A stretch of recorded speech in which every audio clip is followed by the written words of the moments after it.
मार्च 2022 की वो रात मेरे दिमाग में आज भी साफ दर्ज है। वो स्प्रिंग ब्रेक था और मैं कॉलेज के दूसरे साल में था।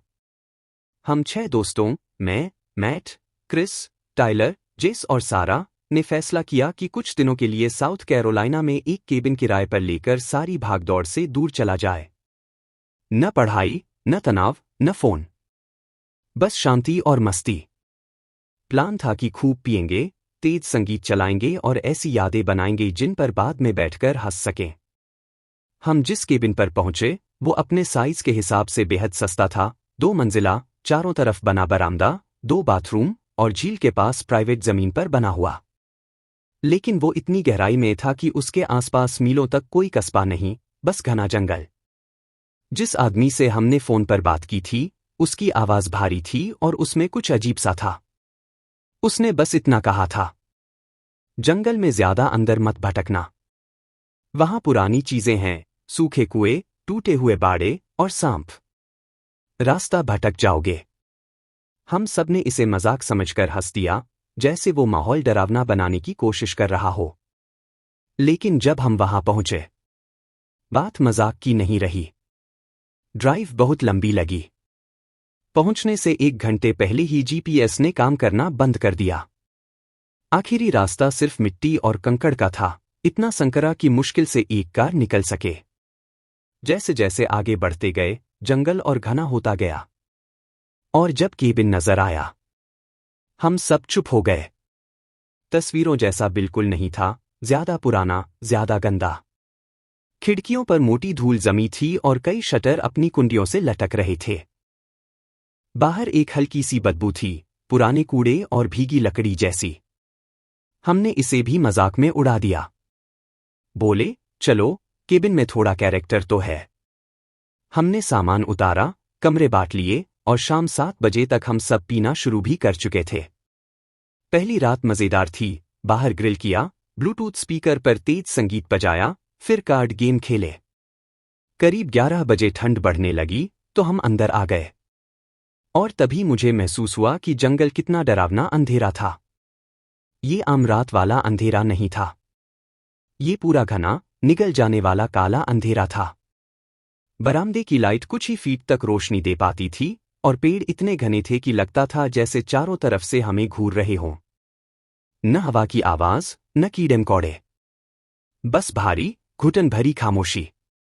करीब 2 बजे हम सब सो गए। मैं नीचे वाली मंजिल पर उस कमरे में था जो किचन के बिल्कुल पास था। छोटा सा कमरा, एक बिस्तर और एक खिड़की जो जंगल की तरफ खुलती थी। सुबह लगभग 4:15 पर मेरी आंख खुल गई।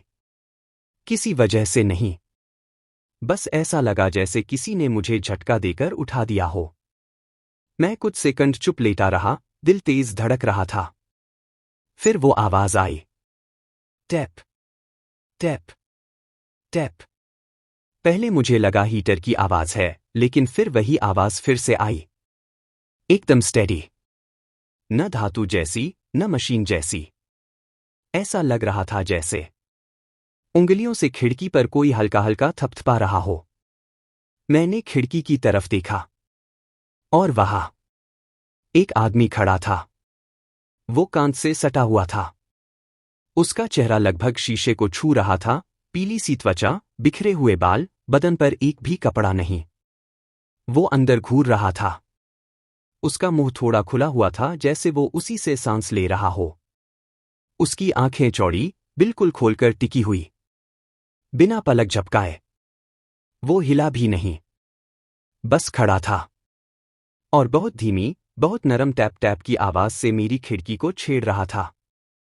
मुझे लगा जैसे मेरा पूरा शरीर एकदम जकड़ गया हो। तभी टैपिंग की आवाज थोड़ी तेज होने लगी। मैंने धीरे से मैट को आवाज दी, जो मेरे कमरे के बाहर सोफे पर सो रहा था। फिर उसका नाम थोड़ी ऊंची आवाज में लिया।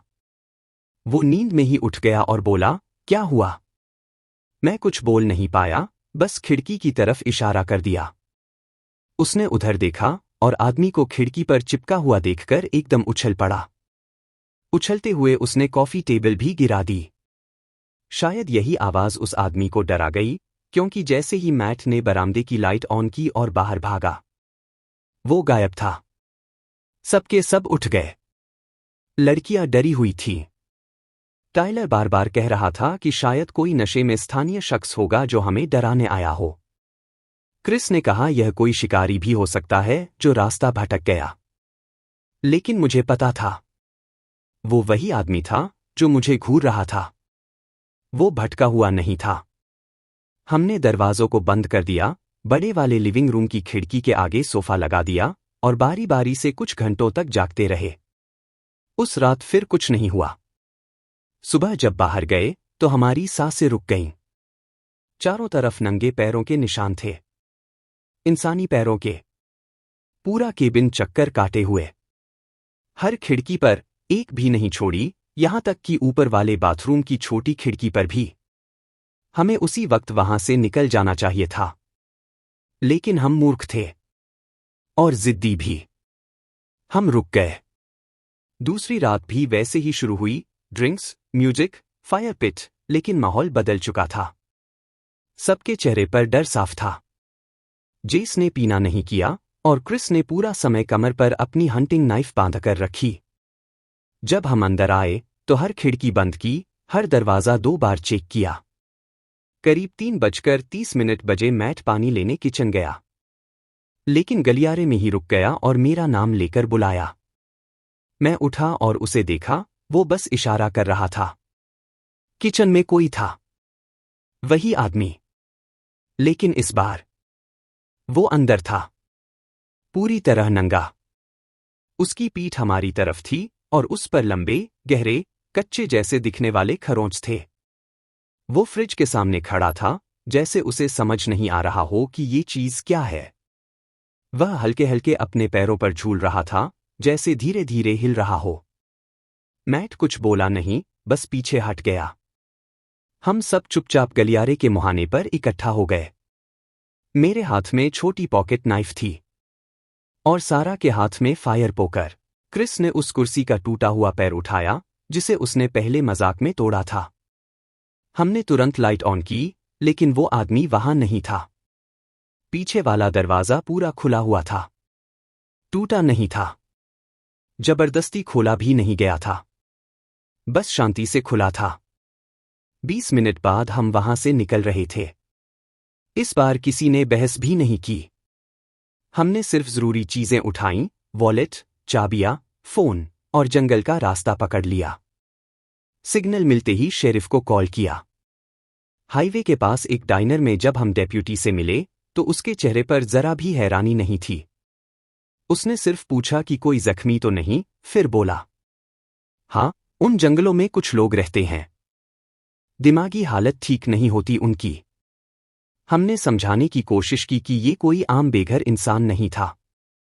वो हमें देख रहा था, 2 रातों तक वापस आया और किसी तरह अंदर भी घुस गया, शायद चाबी से या किसी और तरीके से। डेप्यूटी बस सिर हिलाता रहा, जैसे ये सब वो पहले भी सुन चुका हो।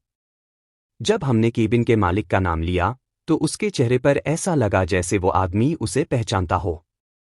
कुछ दिनों बाद वो लिस्टिंग पूरी तरह इंटरनेट से गायब थी, हर वेबसाइट से डिलीट।